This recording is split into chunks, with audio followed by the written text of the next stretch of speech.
দুটো শুকনো লঙ্কা, একটু কালো জিরা,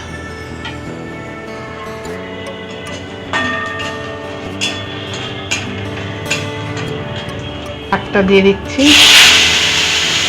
লাল শাক, গন্ধ বেরিয়েছে। লঙ্কা ভাজেছি না, শুকনো লঙ্কা ভাজার একটা গন্ধ হয়। বাবা অত বেশি পুরো কড়াই ভরে গেছে তো। ও নরম হয়ে ফুল হয়ে যাবে। একটু নুন দিয়ে দিলাম, এতে একটু হলুদ দিলাম, আর একটু দিচ্ছি তিল।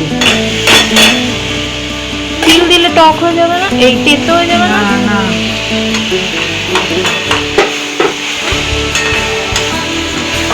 একটা কাঁচা লঙ্কা, 3টে কাঁচা লঙ্কা দিলাম।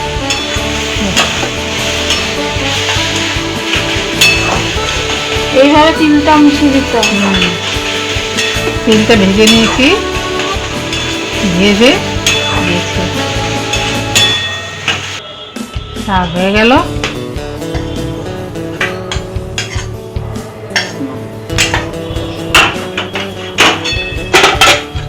হলো আজকে বিট ভাজা, উচ্ছে ভাজা, শাক ভাজা, 3 রকমের ভাজা। ভালো লাগলে সাবস্ক্রাইব করবে প্লিজ।